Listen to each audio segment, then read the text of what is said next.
You ready to roll? Yeah. Get a nice little shaky shake from the cup.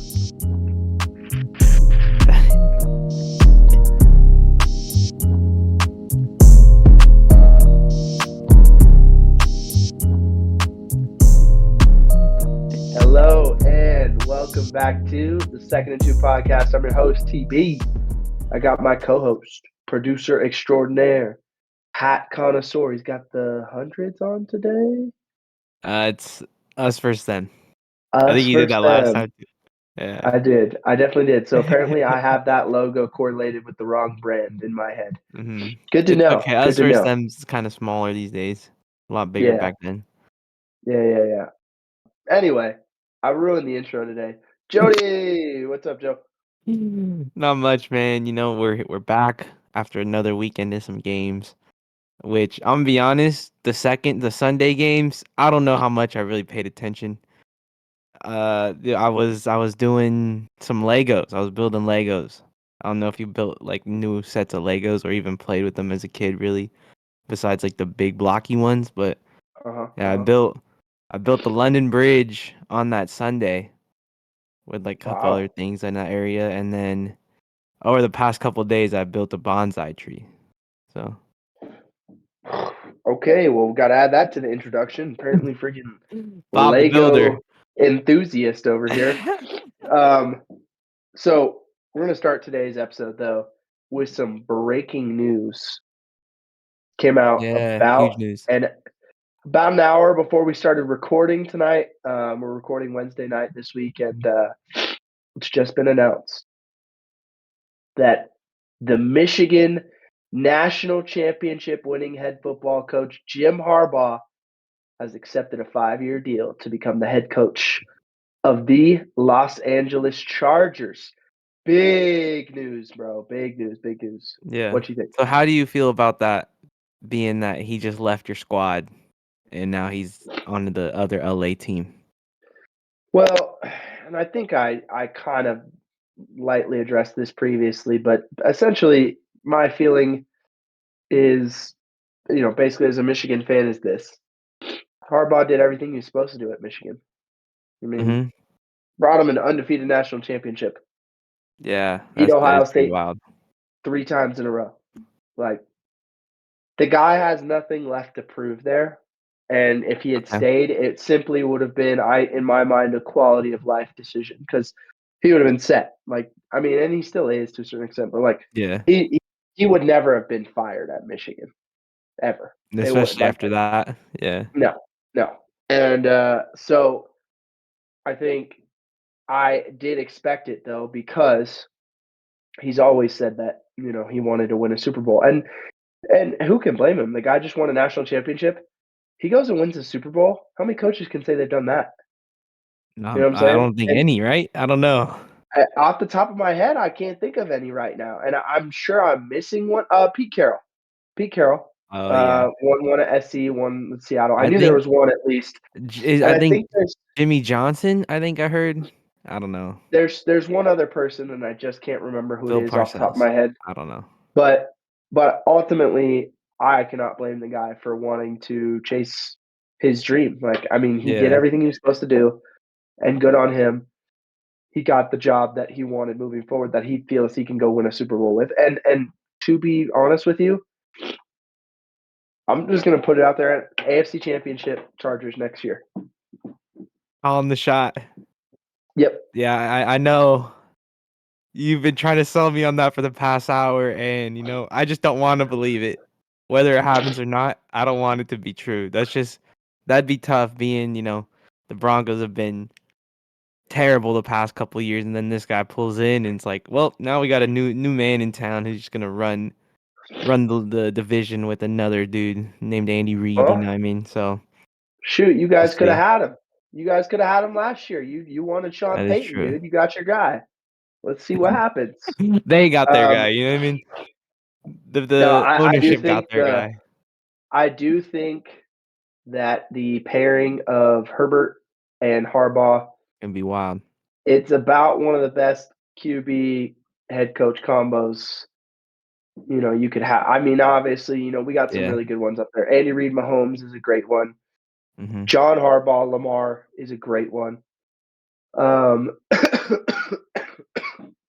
Matt excuse me. LaFleur, Jordan Love, Is potentially very good. D'Amico Ryans and C.J. CJ Stroud, Stroud. Matthew Stafford, and Sean McVay. But I think Harbaugh, Herbert jumps right into that conversation almost immediately. Yeah. So if you're a Charger fan, be excited. Yeah. And They all I are. know it's Everyone, they all came out the woodworks with that yeah. message on X today. We I'll tell you all of a that. sudden, when they're having playoff success next year, there will be suddenly a million more Chargers fans somehow. Imagine that. I do think I a mean, lot it's of better to see them proud of their team as opposed to just dogging them. So I mean, that's one good true, thing. But true. how many will we see that are new? Nah, I don't know. Maybe a lot more All of a since they sudden, moved to LA. before 2015, I swore there weren't any Warriors fans, and all of a sudden. Yeah, facts. So, speaking of sort of future playoff success here, we wanted to start today by talking about, or asking a simple question, I should say. Which playoff team that has already lost this year is the best setup to win it all next year? So, teams that made the playoffs but didn't make their conference championship, which of those teams is best set up to win it all next year? So, I'll give you the list, Jody, and then I'll let you All tell right. me who you like. We've got the Buffalo Bills, losers Sunday night. The Tampa Bay Buccaneers, losers Sunday early afternoon. Mm-hmm. The Green Bay Packers and Houston Texans, losers on Saturday. And then your wild card losers, Eagles, Steelers, Rams, Cowboys, Dolphins, and Browns. Which of those 10 teams, Jody, is best set up to win the Super Bowl next year, in your opinion? Do you want my favorite one or just like a couple I think could be solid? Whatever you like, dude. Whatever you like. You give me what you like. Well, I will say I don't think the Bucks are in that conversation. It's kind of a miracle they made it to the playoffs almost, you know. They beat up on their division. They actually, I mean, the fact they beat the Eagles was really good. We'll talk about that, but other than that, I don't know how much they truly have to help propel them to that big step next year, you know. Let's see. The Steelers, I think they're in a similar boat with them, considering, you know, Kenny Pickett got hurt. They're on a wild ride of different quarterbacks all year. And Mason Rudolph ended up proving to be the best one they had and then fumbled when it all mattered, you know. The Browns, same thing with them, similar to the Steelers, you know. They went through what, 5, I think, as opposed to just the 3 they had. Yeah.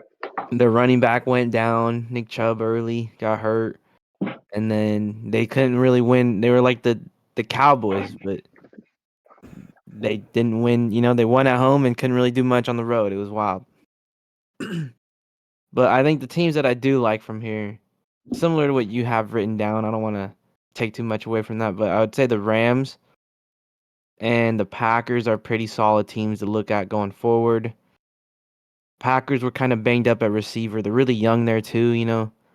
The Rams, they had just had a young defense. We've talked about that throughout the year. I like the Texans. I don't think they'll be ready to win it all next year.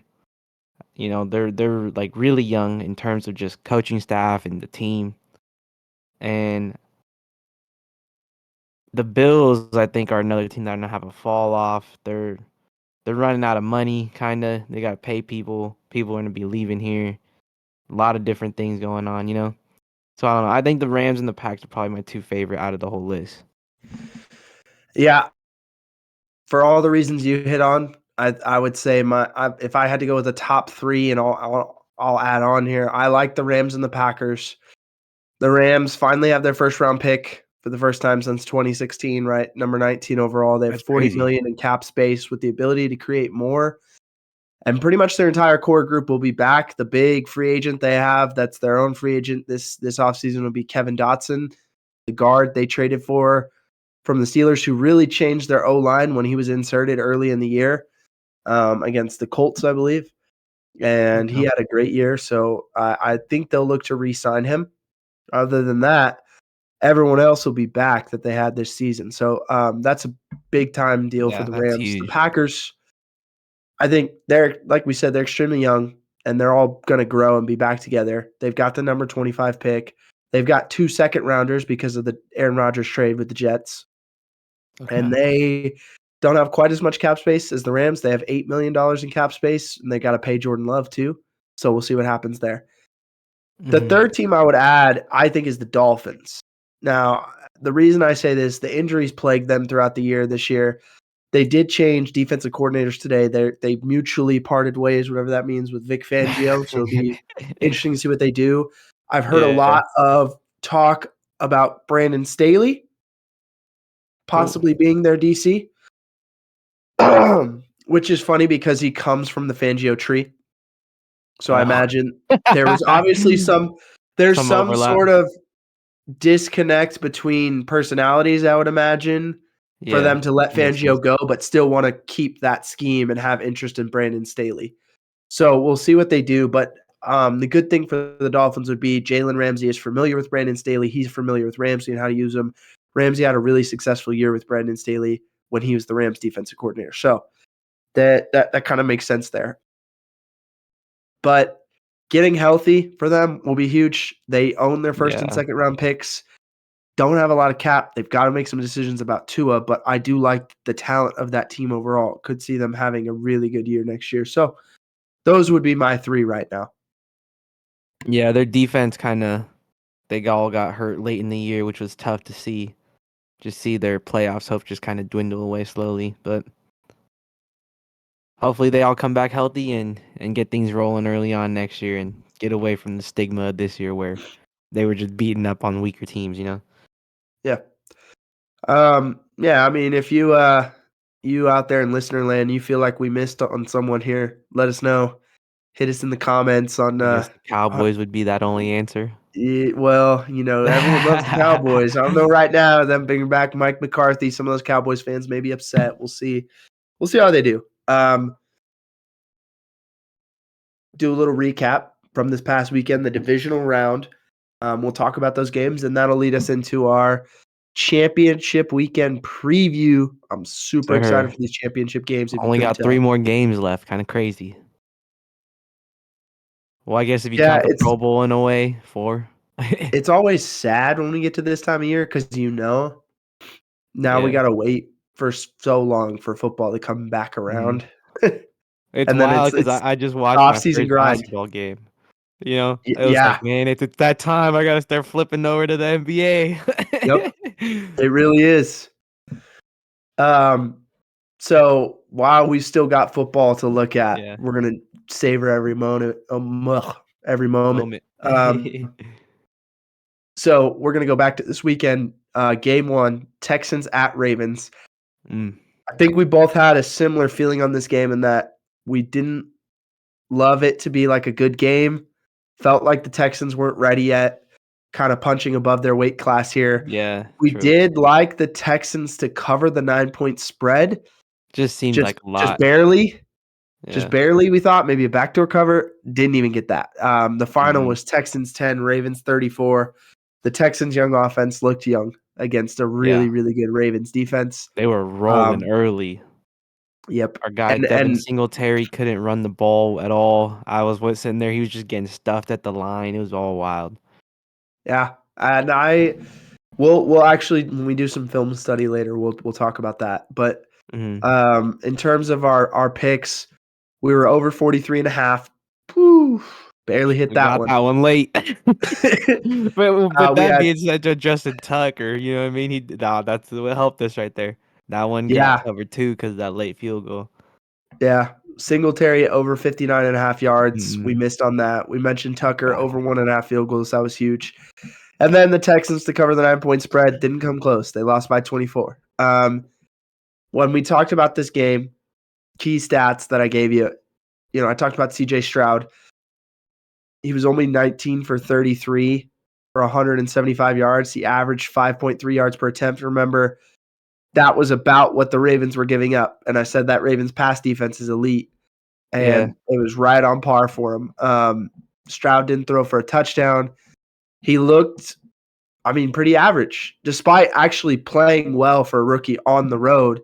True. It just that Ravens defense is legit, and Mike McDonald was cooking.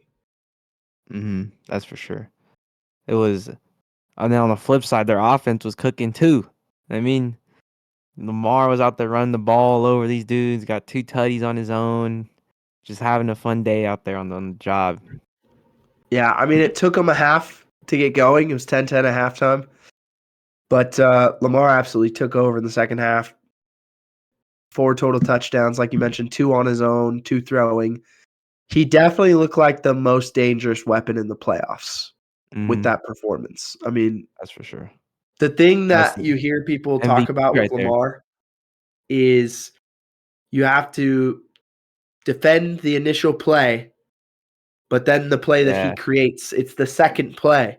Yeah. And Todd The Monken, one with his legs. I mean, Todd Monken designs as good of first plays as anyone in the NFL right now, and that's helped Lamar because it's given him the easy throws that he didn't Yeah. necessarily always get before, and he's taken them, and I think he's matured as well.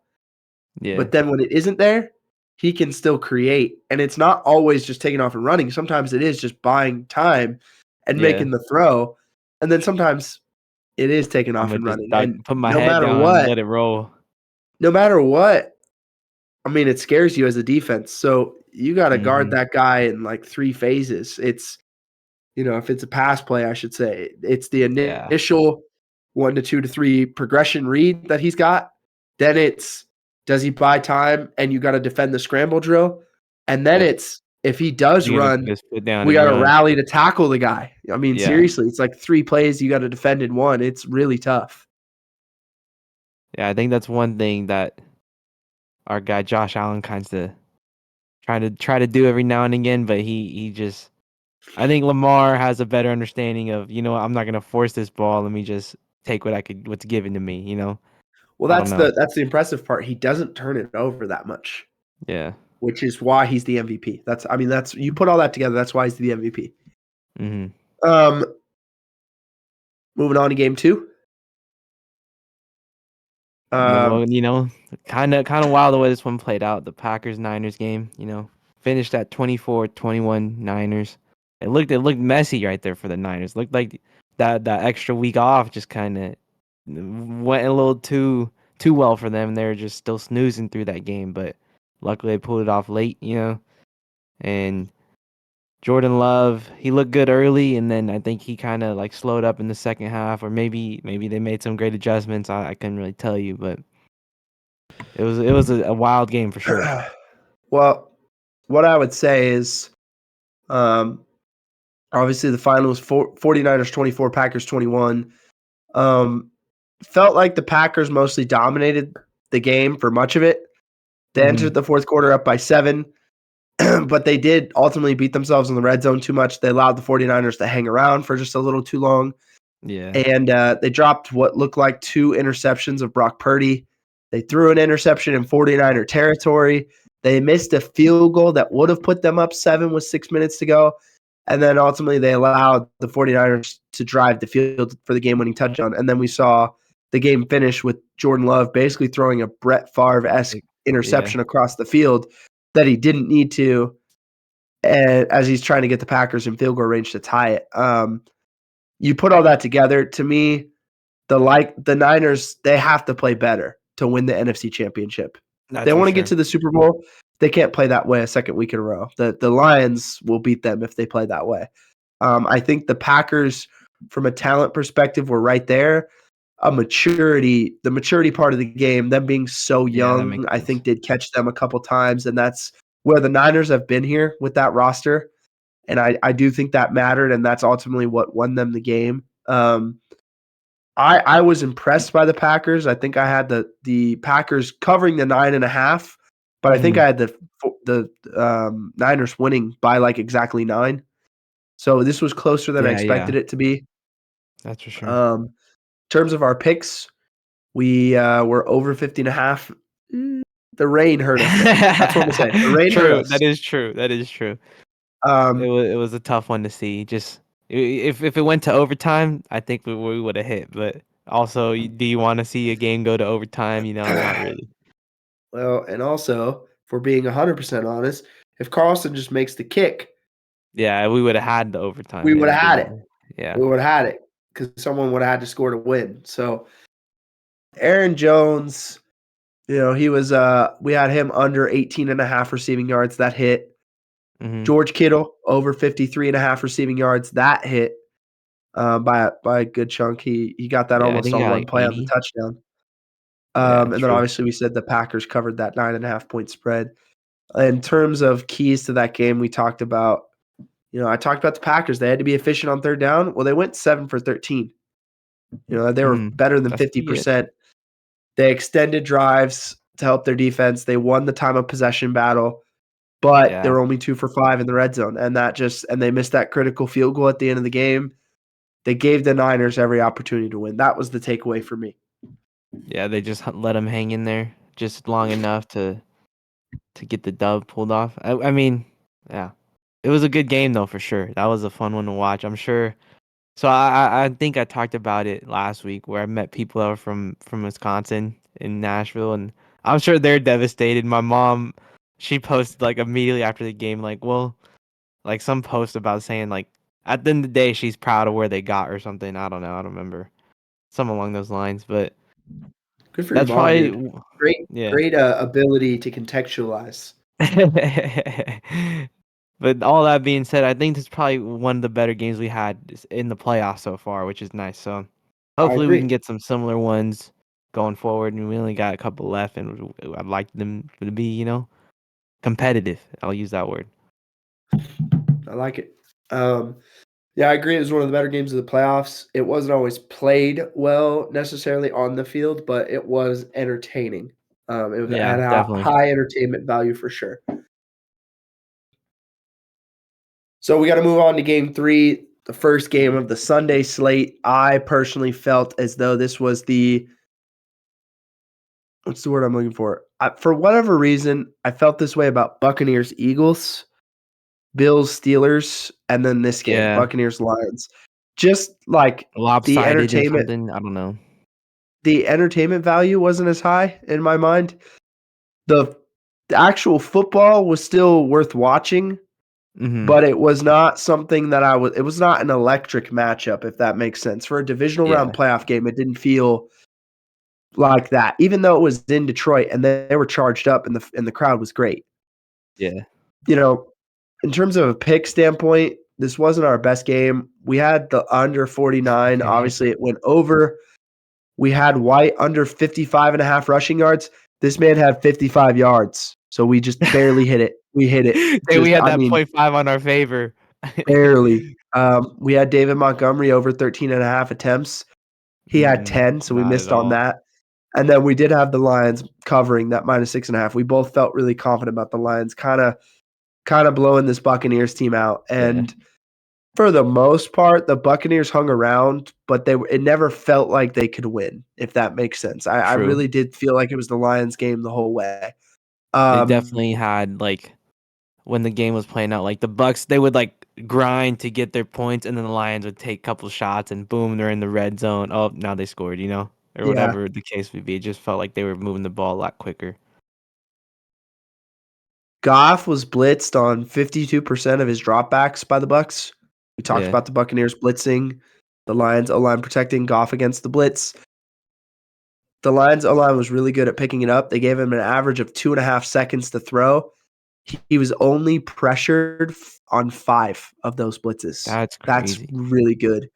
And that meant Goff could pick them apart, and he did. He was really good against the blitz for most of the year. He was great against the Bucks, and his O-line kept him clean. That's the biggest thing. I know Goff has gotten better, but that O-line might be the best O-line he's ever played behind, and that's a huge part of this. And credit to those big fellas up front. We've been giving the credit to the big fellas all year.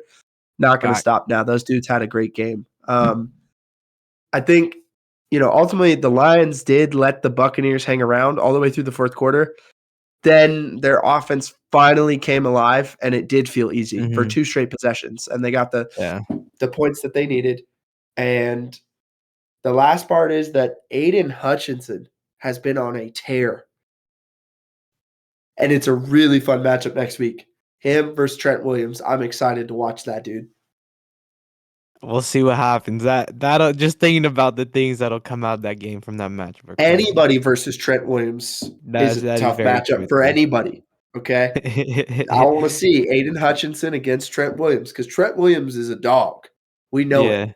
No, Aiden definitely. Hutchinson's been on a tear. So here we go. You got to throw him on the opposite side, right? Am I bugging? Make him play both sides, sometimes versus Trent, sometimes versus the Oh yeah. right Oh side. yeah. You scheme that up for sure. Yeah.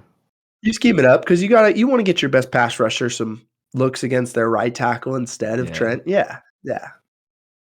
And Aaron Glenn does a good job of moving guys around and doing some different stuff. So, which we will also highlight when we talk later in terms of previewing these conference championships. But we had one more game on Sunday. Mm-hmm. Probably the best playoff game to date.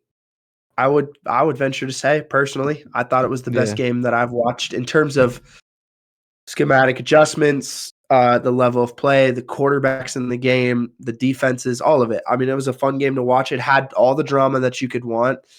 Fumbles through the end zone, fumbles that are batted out of bounds, laterals that may not have been laterals, bad calls, drops, fake punts with guys who almost died last year, like all of it. It had everything, all the drama, and it was a fun game. So it did end up being a Chiefs victory. They moved to 3-0 against Josh Allen and the Bills. 27-24. We hit the over, 45 and a half. Felt good about that.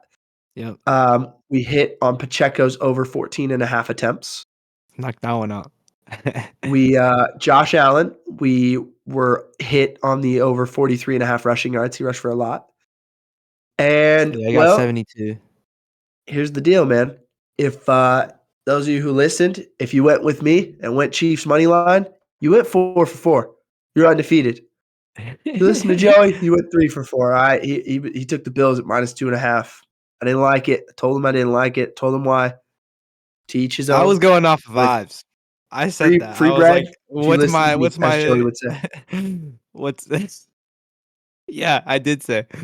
That was a good time. That was fun. It was crickets on that guy's end. I wish he would have said something. I wanted to know what he had to say. But no, you're not wrong. I did take the Bills just strictly off vibes. I felt like this was their time to prove it, It's now or never, and it looks like never.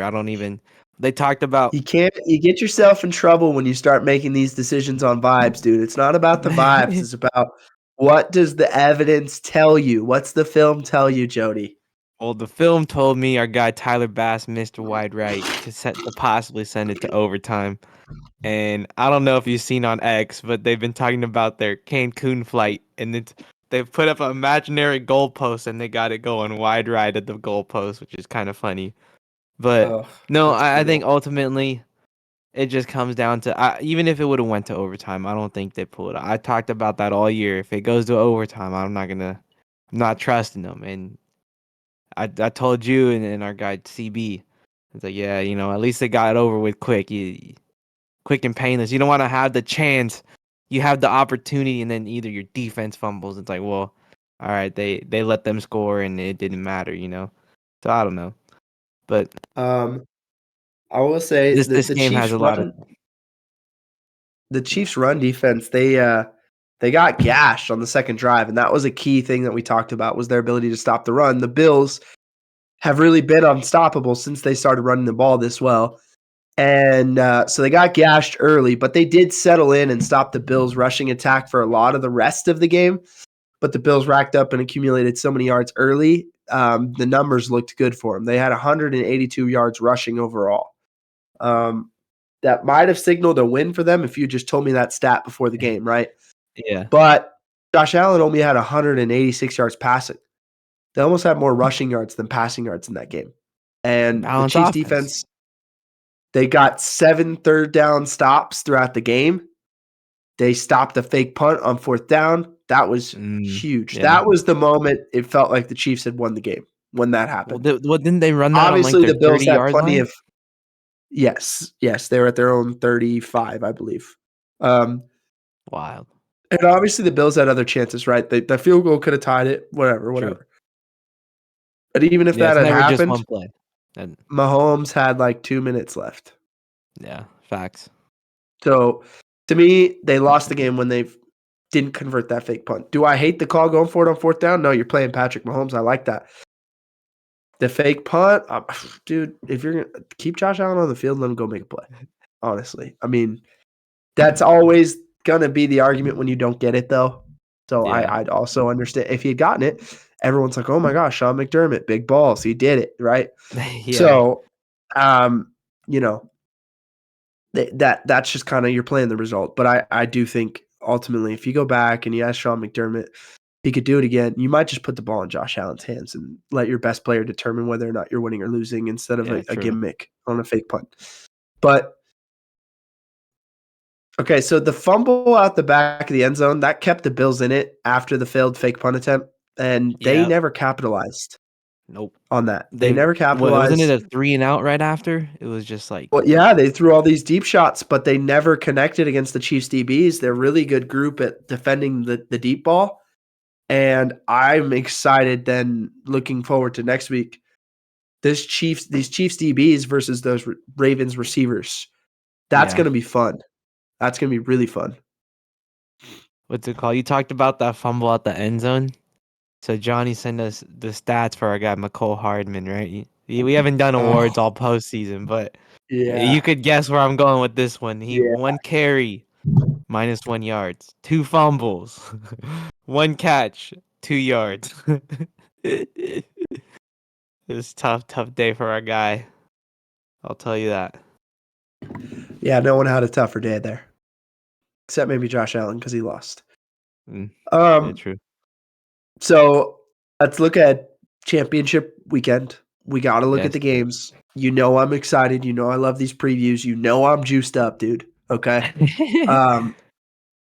Chiefs at Ravens. That's the first game. Mhm. To be What honest, time is I this look. at? Do you know? Because last week I was thrown for a loop when you guys started talking about the Lions So game. I believe these games are 3:30 and 6:30 Eastern. Let me double Okay. check for you. Yeah, let me do a quick look see because yeah, so they're 3 and 6:30 Eastern. Okay. Sounds good. So which, for you and I a little earlier than Eastern time. We're both Yeah. different time zones, but neither one of us is Eastern time zone. But I so mean, Eastern, we could figure out math in there. A couple minus here and there. yeah. If you know where you live, you know how to do the math there. So matchup that features 2 of the top 10 offenses in yards per play and 2 of the top 5 defenses in opponent yards per play. It's 2 of the best quarterbacks in the league, 2 of the best Yeah, defensive for sure. coordinators in the league. I mean, there's not much more you could ask for in terms of a conference title matchup with a Super Bowl trip on the line. There's not Yeah. a more competitive game that you could have given us here. And that's why I'm so excited. Now, there's small advantages on each side to me. For the Chiefs, it's their run game, which is not sexy when you have Patrick Mahomes at quarterback. But the Yeah. one weakness we've pointed out all year, since about week 8, I would say, for the Ravens is that they give up 4.5 yards a carry. And we're going to talk about that, when we look at the film here in a second. They shut the Texans down. They did not let the Yeah. Texans run the football. So True. maybe that defense is a different beast in the playoffs. And I'm not saying you're going to win the game with Patrick Mahomes only throwing 20 times. You're going to have to lean on your best player. But Pacheco needs to get 15 to 20 carries, in my mind, in order for them to win this game. Because if they just make Mahomes sit back and cook, I think that Ravens defense is too good. Okay. Now, if the Ravens get up and the Chiefs they can't run the football, they're in a real tough spot, and that could very well happen, right? We know that's Yeah. kind of the formula the Ravens have had when they've played other good teams this year. It's what they Yeah. did to the Lions. It's what they did to Seattle. To It's the what they did to the Niners. 49ers, Yeah. right? So it's a formula that's tried and true for the Ravens, and we may see that in this game. Now, to the extent where they beat them by 20, no, 20? I don't think Yeah. so, right? This is a That's tough. really competitive game in my mind. But On the flip side, if you're the Ravens, their turnover margin ranks number 2 in the league. They are at 0.7 this year. So they're almost a full turnover up per game on their opponent, whereas the Chiefs are at the rank 28th. They're at negative 0.6. So if you had to guess in this game who's going to win the turnover battle, numbers say the Ravens. We mentioned playoff turnover trend stats during wildcard weekend preview, and we know that turnovers are a huge factor in determining wins and losses in the playoffs. So the Ravens do win the playoff turnover battle. You could imagine they win this game. The Chiefs are able to keep that close, keep running the football, give Mahomes the opportunity to win it at the end. Chiefs fans would feel really good about that. So this is a great game. I think it's a true toss-up. I'm freaking excited to dive into it. Yeah, so based off all that, I'm looking for the first bet we're going to talk about, at least I'm giving you. We're going over under. That line sits at 44.5. And so when I was doing research, I had some time to mess with today. I was looking up stats, not really much I've done over the past couple of days. Jody Bob, let's go. So our guy Lamar, right? He has played the Chiefs 4 times in his career. And at the time, I don't know why. I don't know if you flipped. I don't think you did, but I don't know if you flipped the games on me or what. I had them in the wrong spot. So I had the over under for the Lions in the Chiefs game and vice versa. And so when I looked, I was like, "Oh man, this might be tough. I don't know where I want to go with this." And then I figured out that I had it wrong altogether, and I was like, "Oh, this is even better than I thought." So Lamar has gone over 44.5 in every game that he's played against the Chiefs since being in the league. I think the closest they had was a 45 or 46 point total where they just snuck it out, but ultimately 4-0 against that number in his career. And I think with the magnitude of the game, the dudes that we're looking at in the game, Patty Mahomes, Lamar, apparently Mark Andrews is coming back too. I don't know if that. Yep. So that's going to be another factor. Yep. I think there's just going to be over 44.5. I think we'll definitely get 45 points in this game. Yep. I like that. Let's go to the tape. Let's really talk about this thing. Let's dive into it. All right. So with the Chiefs, last week I talked about their defense and why I like them in the matchup with the Bills. This week, if the Chiefs are going to win this game, it's going to be because Mahomes is that special, right? And so I'll just kind of give you an example of what I mean when I say that special. All right, so this is a play, third down against the Bills, right? You got Travis Kelce going in motion. They're going to run cover 2 to the boundary, but they're playing man to the motion side to the field here. Or I should say cover 2 to the field. They're going to run man. They're going to man up in the boundary, right? But they're going to play it with a high safety. So it's like 2-man to the boundary, cover 2 to the field. Now, this is important because anytime you have a man side and a zone side, the hardest thing that you can ever have as a defense is when you get unders. Because if an under goes from a zone side where they're going to zone it off to the man side where everyone's manned up and there's no one there to take him, that's always going to be tough. You got to have rules for that, right? So you're going to see Rashee Rice, he's going to run the under. Now, here's the thing. It takes time, and it doesn't get open right away. So what does Mahomes have to do? Improvise. He's got to go be Superman. So here we go. See Kelce in motion. Here's the route concept, right? Now you can see, again, man side, cover 2, safety, cover 2 side, right? Flat, deep half, hook. And now he's got man on the back who is in protection right now. Pacheco's in protection, right? So now watch. Number 7 is on the zone side. So he's saying, okay, I'm zoning off. And he's trying to talk to A.J. Klein right now to say, you've got an under coming to you. I'll stay disciplined over here, and I'll see the back out. Well, where's A.J. Klein's eyes? He's looking at the back.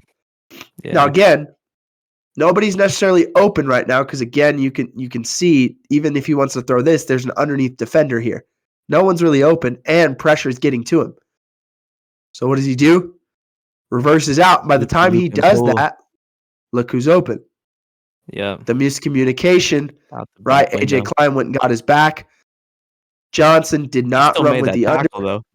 He did see it late and say, "Oh crap, we didn't switch this." Like you can see the communication. We're playing man. I know. Look at his eyes. I've got the back. I've got the back. I've got the Yeah. back. He's trying to tell him, "Hey, you've got an under coming. You've got the under. I'll take the back." Where do his eyes go? To the back. Still stuck there. He sees Mahomes. Mahomes is trying to scramble. I got to get out here. This dude is still like, I got to get to my back. He's like, oh Yeah. crap, no one He's went like, over oh, here. he never chased. So now he makes run across the whole field, get the tackle. And there you go. And that's how you end up with that special play from Mahomes. So this is the kind of thing we're going to have to see from Mahomes, I think, in this game to beat this Mike McDonald defense. He's going to have to do that regularly.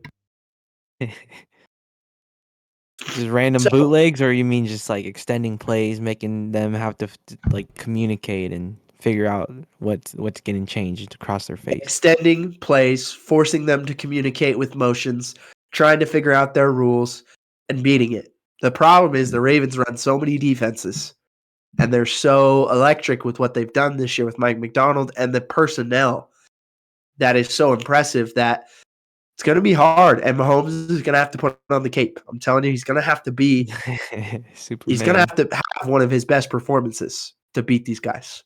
That's the reality. Yo, so I got a quick question before you get rolling in this. How do you feel about our guy Jadeveon Clowney right there, rocking 24? Well, when he plays the way he's played this year, he can wear whatever number he wants. Because that was the first time I seen. I haven't seen this guy have a year like he's had. This is a career year for him. I don't know that a lot of people have talked about it, but when you turn on the tape, he's always been a good run defender, but his pass rush has been better with the Ravens. And then he's killing it in the run game, setting edges. There was at least 4 runs that I watched when I watched this tape. I was like, well, there's Jadeveon Clowney again, setting an edge, making a play. And I had to decide which of his 4 great plays in the first half I wanted to highlight, right? Because there were so many. Yeah. So, great question. I was gonna say, it's just he was the first dude I seen since they like changed the rules on picking whatever number you want. Where I was like, that's a Dean lineman rocking 24. That threw me off for a loop. I know there's other people that rock 0 and stuff, but it's like when I seen him, because he got a sack and like I don't know, maybe he did the like little fresh off the shirt, and I was like, that's Jadeveon Clowney. I was like, this makes no sense. Yeah. So watch Clowney. Obviously, I've got him highlighted for a reason. Watch Clowney on this play. This is 1st and 10. We talked about it. The way you beat the Ravens, you got to run the ball, right? You can run it on him. Okay. Ask the Texans how that went all game. Look at Clowney. Sets the edge. Denied. He says, you're going to disrespectfully try and block me with a freaking tight end. Dalton Schultz can't block me. Dalton Schultz can't block me. He punks him. TFL, and then he body slams him. Come on. You can't block him with the tight end. You're not going to set the edge with the tight end. You better go send Laramie Tunsil at this dude if you want him blocked. He shoved him out the way, bro. That was crazy. Dude, he little boyed the tight end, and then Devin Singletary and then too. Schultz was like, "You see the way he tackled him? That's unfair. You see that?" Yes, that's what I'm saying. So that's 1st down. Now here's the great part about the Ravens defense, right? You try and run the ball on them on 1st down. Okay. Now we get them in 2nd and 11. Okay, so now this is where they get exotic. This is where they do fun stuff, right? The front 4 are all going. Okay. They're going to blitz Roquan Smith. Patrick Queen's got the back. Once he sees the back is in protection, he's going to add to the rush. Remember, we've talked about that before. If you've got the back in man coverage, you blitz the face of the back if he stays in protection, because if they've got a 6-man protection, now you bring 7, you're adding 1 more than they can block, right? Or they've got a 5-man protection, whatever, and you're bringing 6. You want that 1 extra number, okay? Now, they're bringing 5. Roquan Smith or Patrick Queen's going to end up being the 6th rusher because they are going to keep 1 high safety. They're going to play man free. Everyone else is manned up, right? And you'll see this is what the Ravens love to do. Because Mike McDonald can get exotic looks. This looks like some exotic pressure. He's just going to get the back And now you can see, though, they do generate the pressure. Force Stroud out of the pocket, off his spot, trying to make a tough throw and catch. Did Dalton Schultz drop that ball? Yes, absolutely he did. But the pressure made Stroud flush out of the pocket, make a throw on the run, makes his receiver adjust. The guy can't quite get there. Kyle Hamilton's right there. It's a drop. But ultimately, you get him in 3rd and long. And this is what that Ravens defense was doing all game long, right? Yeah. And they were having fun. You could Pressure. just see it. They rallied to the football. I don't know that I've watched a defense on film and enjoyed it as much as I've enjoyed watching the Ravens this year, to be honest with you. Because They've been humming, huh? they run to the football, they gang tackle, they have a good time out there. When they don't let you run the ball, McDonald gets exotic with all the different and versatile players he has. That's the fun part. Like Roquan Smith and Patrick Queen, you can pretty much do anything with those guys. Kyle Hamilton, that guy can play anywhere, right? So, and then when you got guys up front who are playing as well on their D-line as they are, you can mix up all your stuff. You can do it all, the range of things that you want to do. So for Mahomes, everything's on the table. You're going to see drop 8. You're going to see sending 6. You're going to see sending 7. You're going to see fire zones. You're going to see regular zone coverages, quarters, right? Quarter, half. Like, you're going to see it all. I guarantee you. You're going to see everything from him that he thinks they can effectively run. And then it's on Mahomes to figure it out. And we know, like, what's beaten Mahomes in the past. When Lou Anarumo and the Bengals gave him anything he didn't expect. Yeah, Mike McDonald is equipped with the personnel and the schematic knowledge to do the same thing. And probably do it better, quite frankly. And that's why I know people are kind of getting back onto the Mahomes train here. Yeah. But I think this is the best defense he's ever played in the playoffs. Ooh, I'm excited. I'll say that. And one more quick point to your statement you just had where they swarmed to the ball and stuff. That last play, there was 2 dudes in the area to make the tackle had he caught it. Not to mention Jadeveon Clowney running up from where he was and putting like somewhat of a pressure where he was within like 5 yards of that drop. So that alone is crazy. That's the other part, right? What's always been the knock on Jadeveon Clowney? Oh, this guy doesn't play hard. Or whatever you want to call it. Yeah. If you watch the film, I don't know who's coaching D-line there, but they've gotten that guy to play hard consistently. Yeah. That's why he's had such a good year. And I attribute a good chunk of that to Mike McDonald too. That dude's a fun dude to play for. You can see it the way they play. And I know I'm giving that dude a lot of love right now, but I'm just telling you, if you watch it and you watch the film, you consistently come away saying the same things. And that's why I'm saying what I'm saying right now. Yeah, I got you. So the next thing we're giving you is my prop bets for this week. So I kind of, with the little bit amount of games we got, I kind of try to do 2 for each team as opposed to just 1 in the past. Give a little more insight as to what I'm looking at for these games. And so I don't even know if I want to say mine for the Chiefs because you might have sold me to have to take the over instead of the under.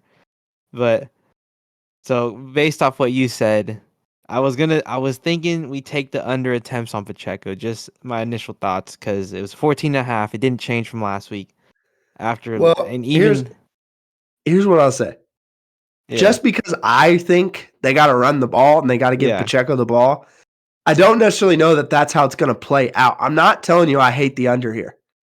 What I'm saying is, if I was them, if I'm on Andy Reid's staff, I'm telling him we got to give Pacheco 15 carries. We got to give Clyde Edwards-Helaire 5 to 8 carries. We even got to put, I don't know. Maybe not after last week, Mecole Hardman. Maybe not. we got to give guys touches and still run the ball effectively. We can't just drop back past Mahomes 50 times against these guys. We can't. We'll get him killed. He'll throw a couple picks. Like it's gonna. Yeah, you can't do that. Yeah. So I thought for me, I was like 15 again. That's gonna be tough because considering last week we got it on like one of the last plays. It was down to the wire, and then with that same thought, I was like the way the Ravens played the Texans, they stuffed Devin Singletary, got plenty of things on that defense, and I was like, maybe I take the under on his yards too. That one I don't feel as confident as opposed to taking the under on the attempts, but that one I was kind of looking at as well. And then of course our guy Travis Kelsey, he's got to put on a show for his shorty, as Tony Romo would like to say. So we're taking him on a touchdown. All right. I think I like all those actually. The under on his yards too for Pacheco. Yeah, I feel- think I like the under on both of Pacheco's props there. uh, Simply because even though I think it's the way for them to win, not sure they're actually going to do it, to be quite frank with yeah, you. that's what I was thinking Yeah. too. On top of that, just like all the data says, at least the recent data says to take the overs, right? Pacheco goes for 13 consistently on carries. His yards, he's gone 100. He's got 100 the last 2 weeks with like 90 something the week before that.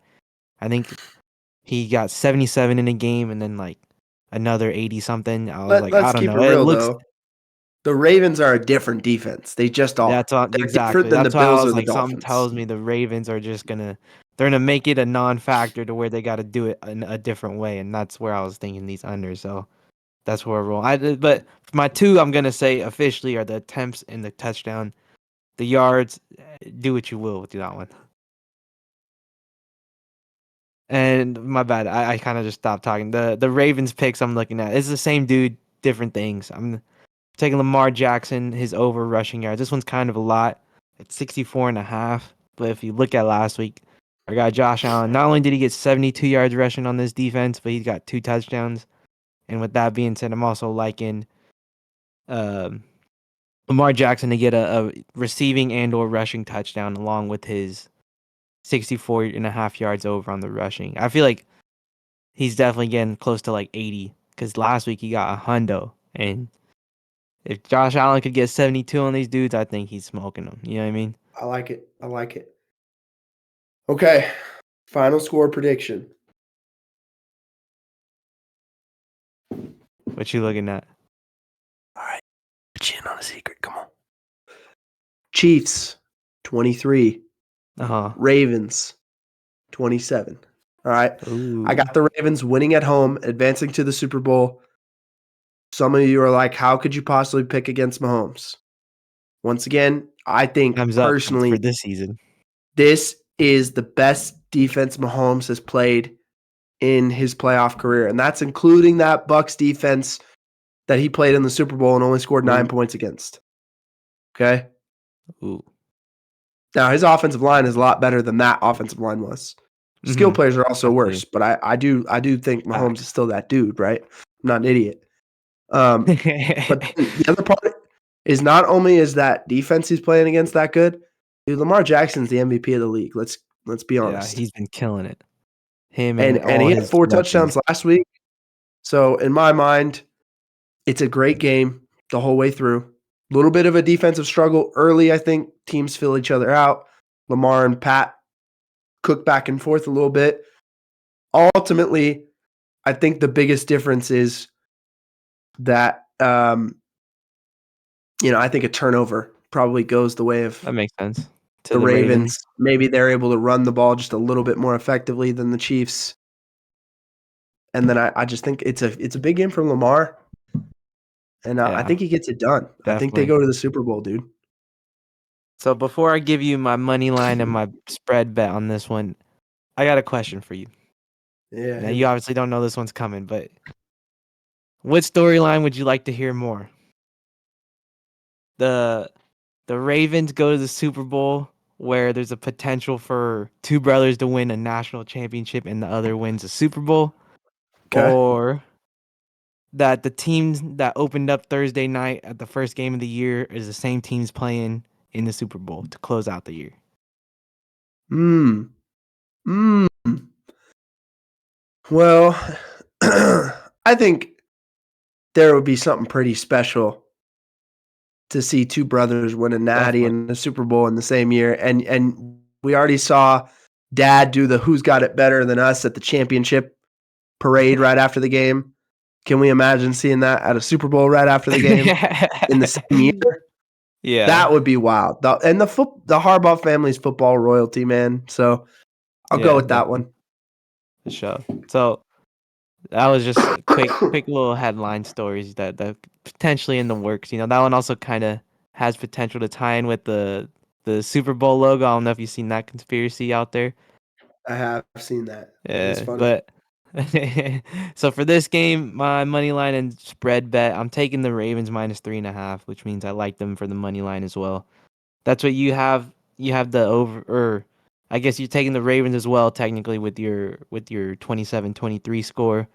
I just think I am. we've seen them beat plenty of good teams this year by a margin larger than 3.5. So I'm just riding with the Ravens. I think this is their year to get it done Dang. for sure. We woke up feeling dangerous because we're in agreement all the way through. Every prop, every over under. Oh, dude.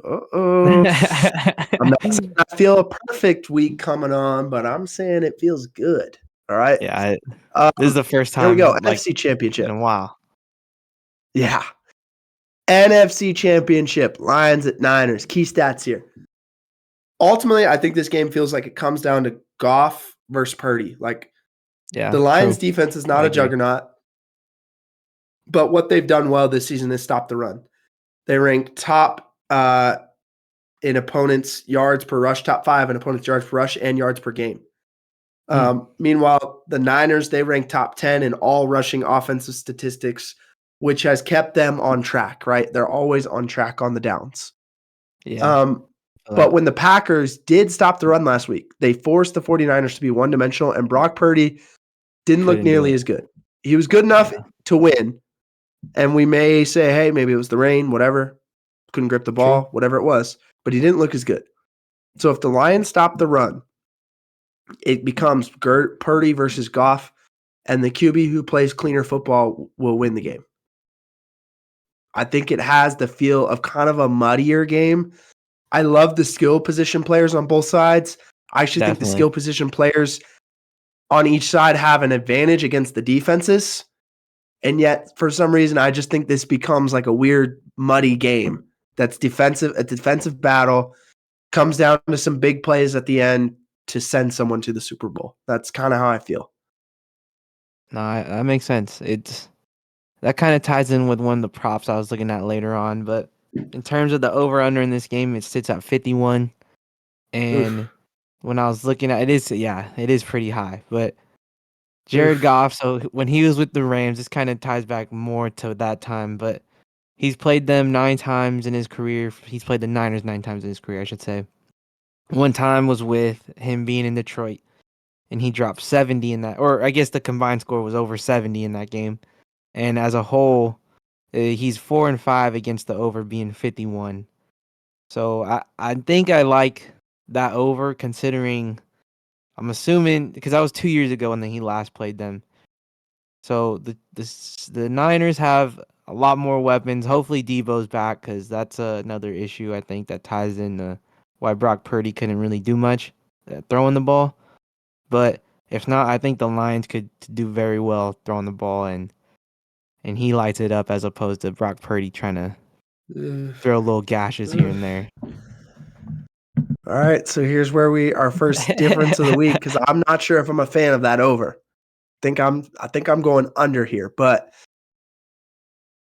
I see what you're saying, and I do. Like I said, I think the skill position players on both sides actually have advantages.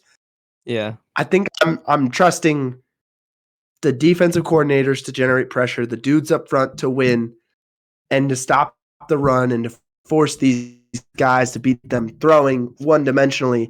And that's where I just think it gets a little sloppier. And that's my guess. I get But you. enough talk, dude. Let's go through some film here.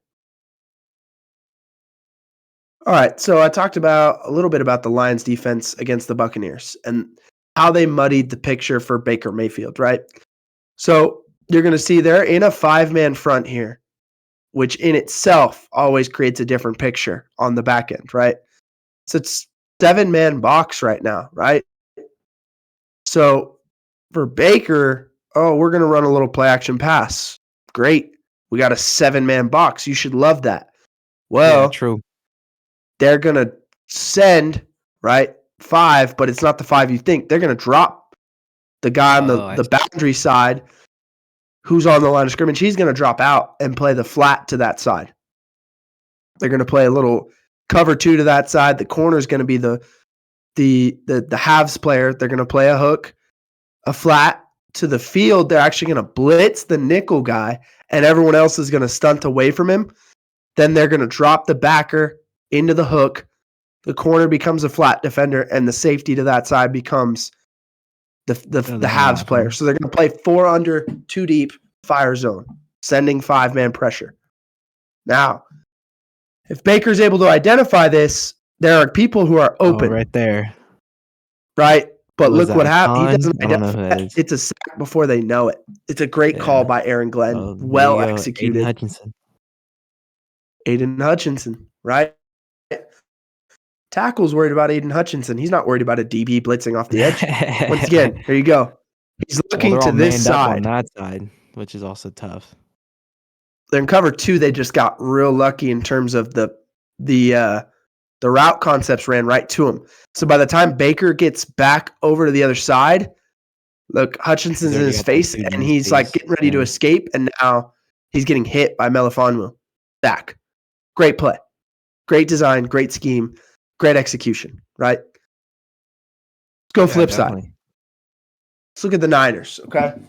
And to finish off with the Lions, they were actually pretty awesome early on against Baker Mayfield. They did everything from sending 6. That play was the play before their interception. That next play, when they intercepted him, they dropped 8. Oh, wow. And they were showing C.J. Chauncey Gardner on the line of scrimmage like he was blitzing in the A-gap, and the guy ran the pipe like it was Tampa 2 and gets a pick on the tip ball. So they were doing everything in that game, okay? They bring edge pressures. They love to create takeaways. They've done a good job of that stuff. They stop the run, and then they try and create takeaways in the pass. Now, makes sense. The thing for the Niners, the Niners are the best offense in the league when they run the ball like this, and it's a cheat code to be able to go to Christian McCaffrey anytime they want to, right? Mm-hmm. The man does it all. I'm assuming this is the play he runs for a touchdown, right? Am I not mistaken? It is, and I apologize to everyone who's watching can actually see me, man. The sneeze attacks are getting me today. But trying to mute that mic for those of you who are just listening. Anyway, so it's just a cheat code to be able to go to Christian McCaffrey anytime you want to. He kept them in this game through 3 quarters because Purdy struggled outside that one big throw to Kittle on the touchdown. Yeah. But if they can lean on the run against Detroit, they're going to go to the Super Bowl. I have no doubt. If they can run the football against Detroit, they're winning the game. That's the biggest thing, right? If they're going to win this game, this is what it's going to look like. Okay, all they're doing is running zone. It's wide zone. That's all it is, okay? But they're running it with a fullback lead, true old school pro I, but they're going to lead out and double out on the 9 technique, who's supposed to set that edge, but he has no shot when he's getting double teamed by these 49ers tight ends and fullbacks. You're going to get a crack by the receiver at the bottom of the screen on the safety in the box, and now it's 88 out the gate because you give Christian McCaffrey a one-on-one because everyone else on the O-line is winning their matchups, not necessarily just driving guys back, but they're playing with great angles and cutting guys off so they can't get to McCaffrey. And if you give McCaffrey the space and one-on-one with a safety in the hole, here it is. Look at that alleyway. There. Yeah. Him versus Darnell Savage, one-on-one. Darnell Savage never had a chance, bro. Never had a chance. Touchdown. Never had a chance. Again, this is a cheat code, man. Look at it from the behind angle. It's really fun. See how everyone that guard moving right there. I'm play side. I'm working to get play side. I'm working up to the backer. I'm play side, kicking out. I'm on my way. I'm cracking down. Look at this thing. Everyone has won and done their job. Yeah. Look at this.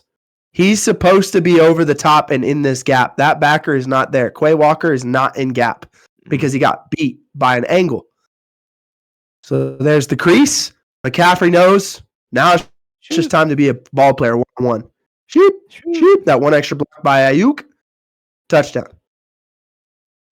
And like I said, if the Niners are able to do that consistently in this game, they win. Yeah. But I do think the Lions have a shot to stop them. I do, because they've been good against the run all year. That's interesting.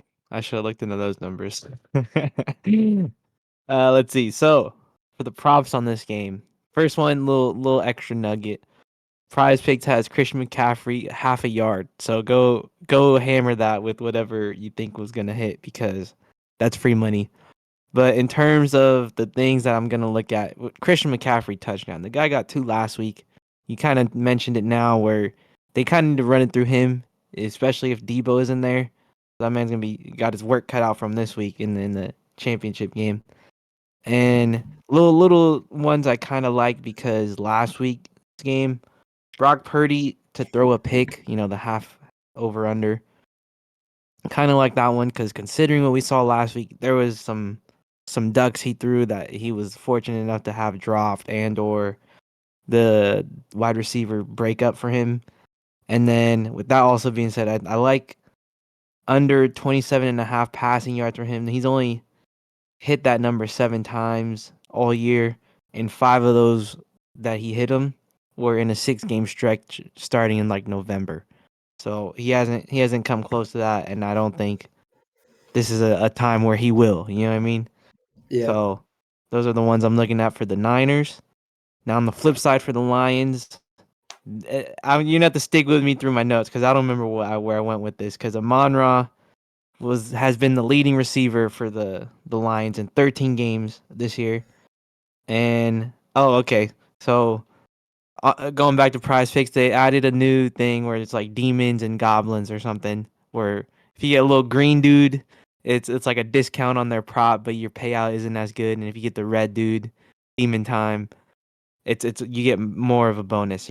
So the green dude sits at like 50 something yards, and that number he's only missed 3 times all year. So that's free money if you're looking at me. It's a little bit less payout, of course, but I think that's a better line to look at for him. But ultimately, we're taking his touchdown. He scored 8 times in the last 11 games. But really relying on him going forward for this team. So I like his touchdown prop. And I'm also looking at Jahmyr Gibbs, either rushing attempts. Never mind. I guess I am taking his rushing attempts. Sits at 9.5. He's missed that 7 times this year. And last week he got 9 and not 10. So I think they've been trying to rely on him a little bit more as opposed to David Montgomery. Maybe he's just hot, I don't know. Maybe that's what it is. But Jahmyr Gibbs is looking nice for that offense. He's been running real hard recently too. I like it. So I'm taking the 10 or 9.5 over and a touchdown for Amon-Ra for the Lions. Yeah, I think I like all of that. I'm with it. It kind of has the feel of the game that I laid out, which is interesting because you like the over, but Yeah. we do like unders on a good chunk of these props. So in terms of the game, my final score prediction is this. I've got the Lions 22, 49ers 21. And here's why. I think the Lions have shown enough defensively in the playoffs specifically that they're going to get the necessary stops. I think they're going to keep the Niners from just chunking them in the run game. I think Goff will not always look great, but I think he's comfortable. He's going home to San Francisco. Each one of these playoff games has meant something to him. This one is no different. And I believe it or not, I really do trust Dan Campbell in a big spot.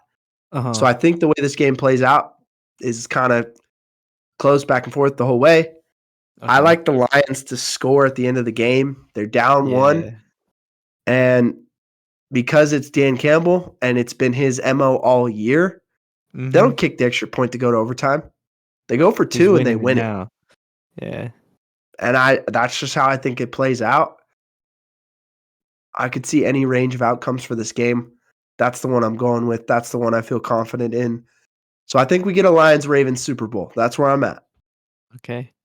Now, in turn, real quick, it kind of just reminded me of it. Obviously, I sent that dumb message early, call them can balls, but it kind of reminds me of our old guy, Coach Kashan, where he was like, getting a tie is like kissing your sister on the lips or whatever he would Yes, say, right? yes, Where he was just yes. gonna go end it now, or either win by the two, or just lose and get it over with, So that That was that it kind of also reminded he was me. also, to give context, he was also saying that about freshman football, where you didn't even get to play overtime. So just high school freshman football. I mean, a little different here, but yes, shout out to Coach Kashan. Yeah. And so obviously we're gonna differ on this one. So whoever you want to roll with this week, pick your poison. But I'm taking the Lions +7 as you are as well. Seems like a lot of points, especially for a team that's been humming down the stretch.